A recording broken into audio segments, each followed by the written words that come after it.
Gravar? Acho que já foi. Olá, gente, tudo bem? O meu nome é Maria.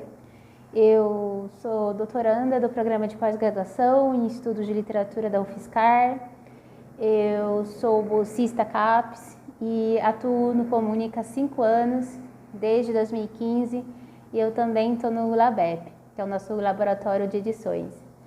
Bem, eu estou aqui hoje para conversar com vocês sobre o meu projeto de doutorado.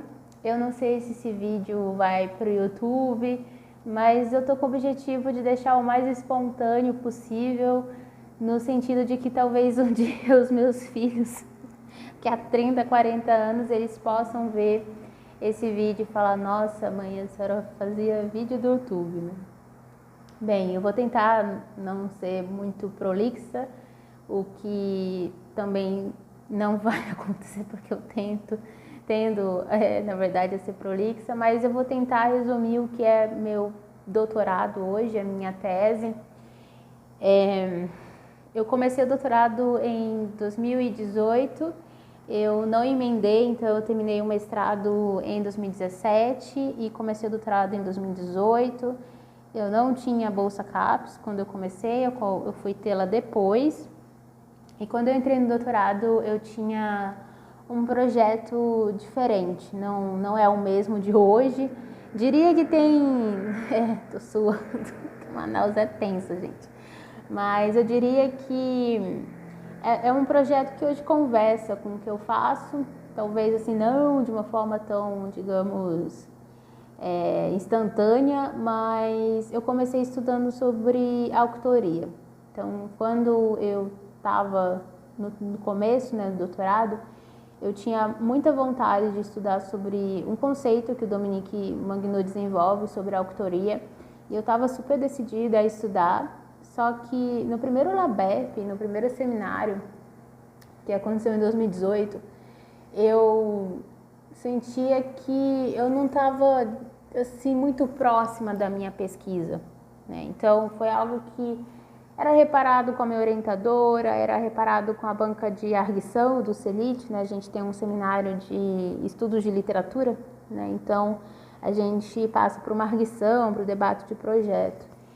E eu sentia que, da mesma forma que os outros sentiam, de que ainda era muito incipiente o que eu estava fazendo, eu não estava conseguindo desenvolver, e não era porque eu não queria mais estudar o conceito, né? Porque eu estava estudando, eu tinha estudado autoria no mestrado com Milton Ratum, e aí eu fui estudar autoria, queria estudar a trilogia do Milton Ratum, né?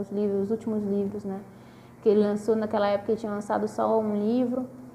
E não é porque eu não queria mais estudar, né, sobre o Milton Ratum ou estudar sobre a autoria, era porque a gente tem fases da vida, né, da pesquisa. Eu gosto de pensar que se a gente pudesse, tivesse tempo, a gente pesquisava de tudo em qualquer lugar, mas não rola isso, então a gente decide por algumas pesquisas.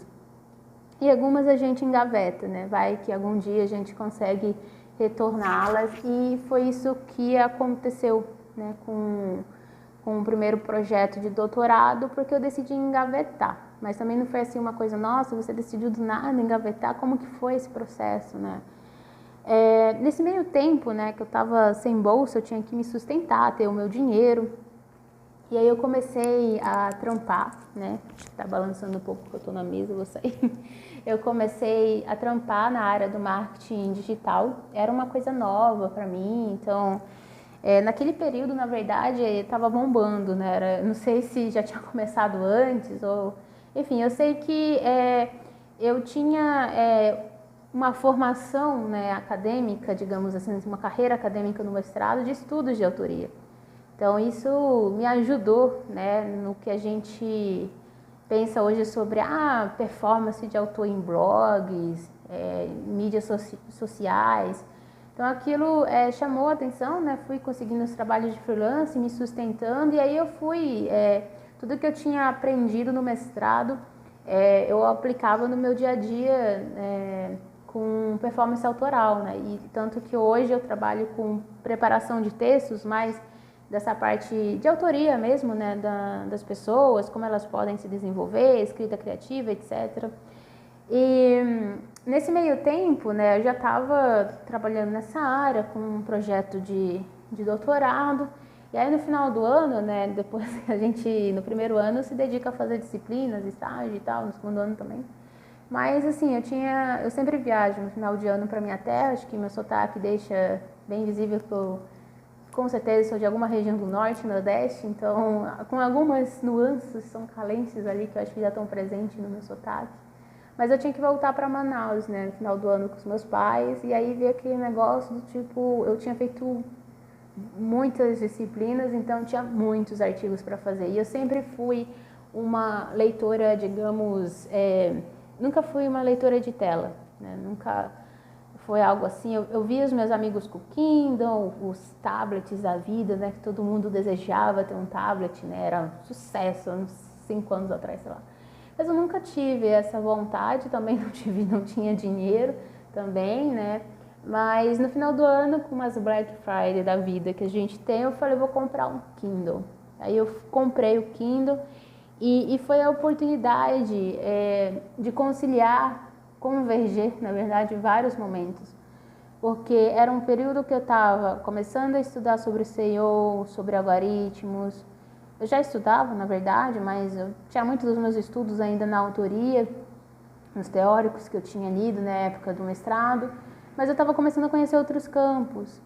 E, além de tudo isso, né, estava começando a desenvolver estudos sobre algoritmos, eu tenho uma formação técnica na programação, então me ajudava a entender como certas atividades iam adiante, eu tinha uma certa facilidade, digamos assim. E aí eu estava lendo sobre leitura digital, também estava lendo os artigos do professor José Antón Corredón Garcia, da Universidade de Salamanca, que até hoje a gente troca mensagens, e também com o professor Daniel Scandal, da Universidade de Salamanca. E eu estava começando a ler sobre leitura digital, então foi assim, eu comprei um Kindle, eu estava lendo os artigos do professor, eu estava no processo de pensar que talvez eu deveria mudar o meu projeto. Também, junto com as pesquisas do Comunica, né, a gente estava entrando assim, numa fase de outros estudos, estudando sobre Medium, do Regis Debray, então era um momento assim que me levava para outros caminhos. E aí com o Kindle tudo mudou, porque eu comecei a converter tudo em MOBI.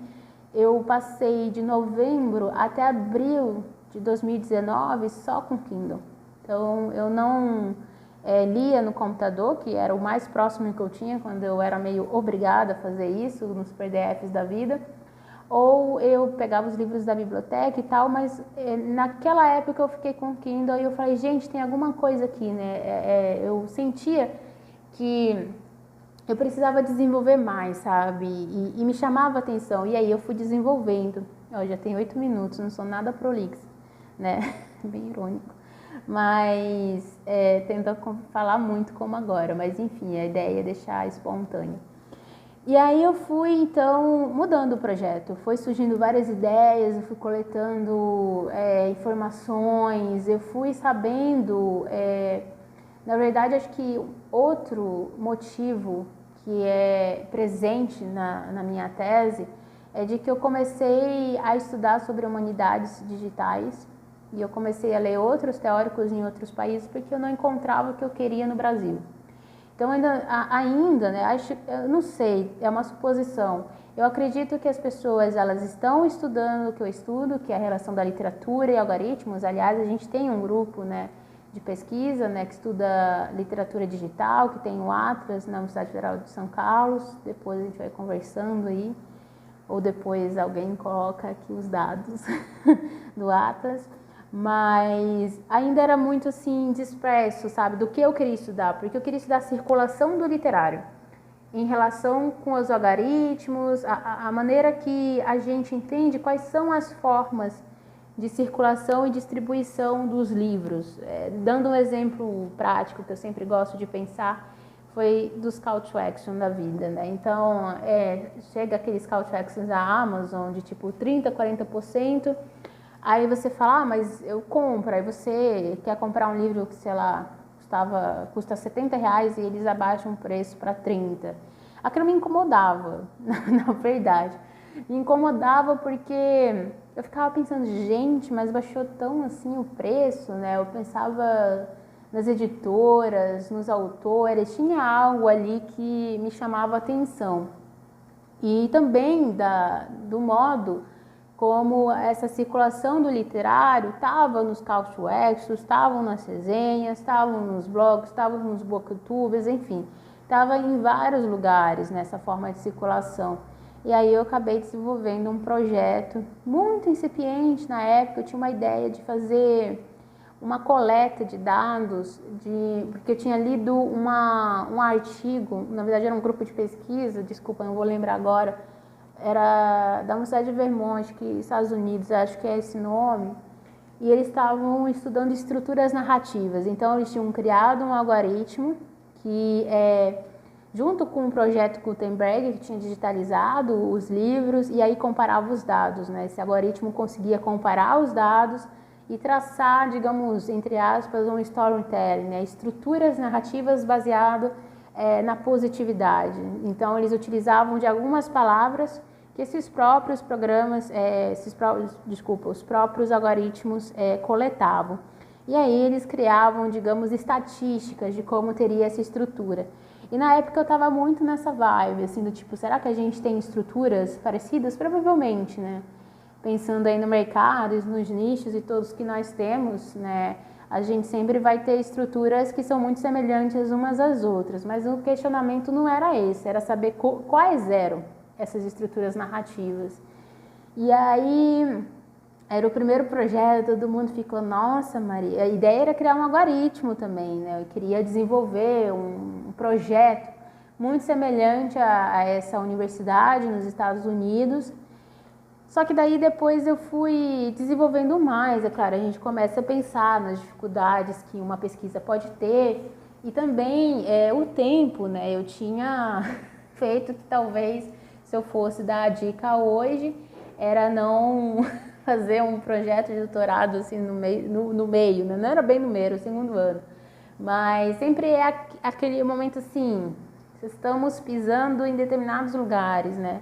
Porque o projeto hoje, do que eu tenho, eu me sinto muito mais, digamos, presente nele agora, né? Já com referência ao teórico, com as justificativas, objetivos, ele está fechado, né? Tanto que eu e a minha orientadora, a gente fala que o sumário está bem fechadinho.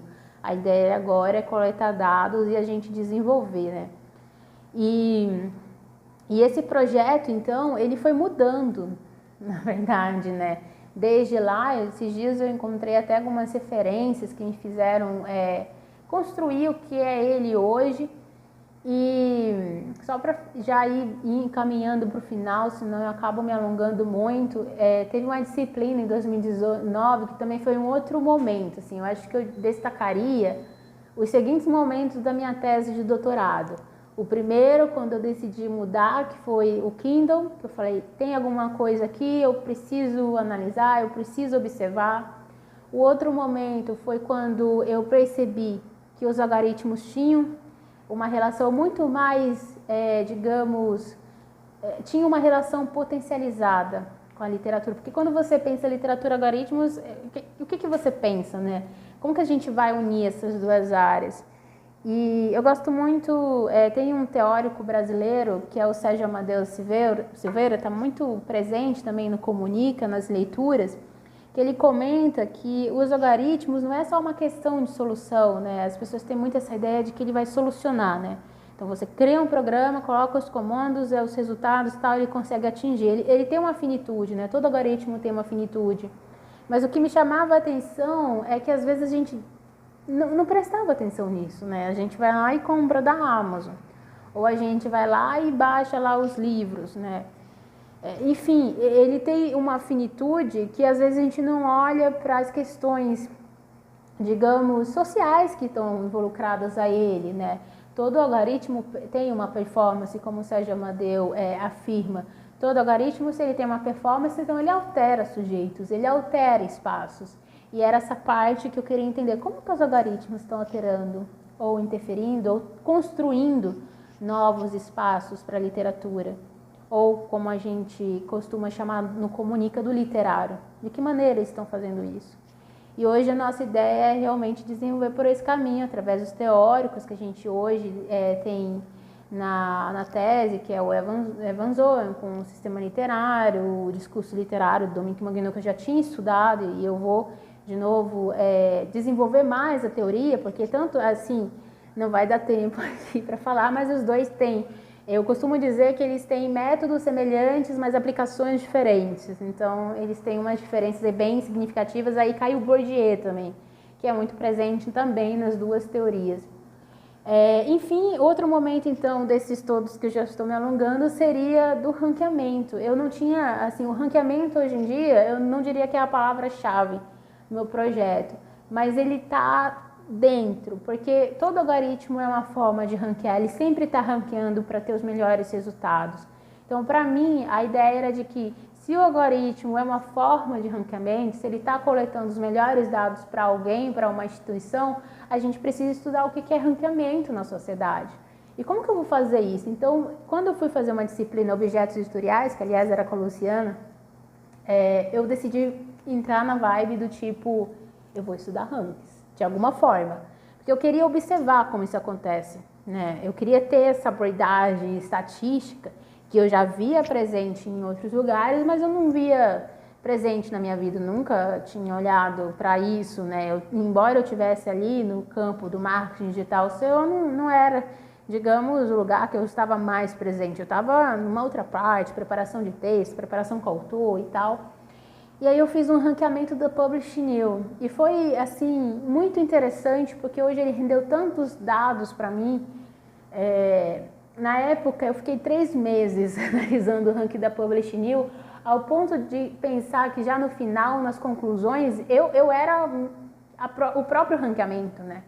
Eu me considerei a própria forma de ranquear livros, circular livros. Então os livros são ranqueados todos possivelmente, né? Então os livros passam por um ranqueamento do Call to Action, com certeza, né? Os livros que chegam para as pessoas têm um motivo, elas não vão chegar ali do nada. Primeiro porque a gente sabe que existe um sistema de recomendação da Amazon, enfim, das grandes lojas, na verdade, existe um sistema de recomendação, então chegam os celulares que a gente mais gosta, chegam os livros que mais gosta porque tem uma comparação de dados. Então aquilo me chamava bastante atenção, essa ideia de ranqueamento, né, de saber como que os livros estavam ali na posição e tal. E eu fui desenvolvendo o que hoje eu tenho, que é estudar um sistema literário, né, o sistema literário, a partir do quê? De uma ideia de filtragem, porque nesse momento que a gente pensa nos ranqueamentos, a gente está o quê? Filtrando. Assim, parece até meio bobo, você vai falar, não, mas a gente sabe, né, que quando um livro está lá em cima, o outro está embaixo. Mas às vezes passa até despercebido, né? O Manguinot trabalha com essa ideia de periferia e centro, né? E o Evans Owen também, embora não tenha esses dois termos, né, ele trabalha com a ideia de, digamos, de potencialidade, acho que é o nome, de potencialidade dos sistemas, né, dos polissistemas lá que ele desenvolve. E hoje a ideia é entender como esse sistema literário funciona, porque a gente chega no limite com a programação, né, com os algoritmos. No limite, assim, a gente sabe o que é, a gente sabe como funciona, a gente sabe as características. No entanto, a gente não consegue entender fielmente como esses algoritmos estão sendo manejados. E aí chega no trabalho mais complexo, porque de um sistema você tem vários sistemas e para você conseguir, né?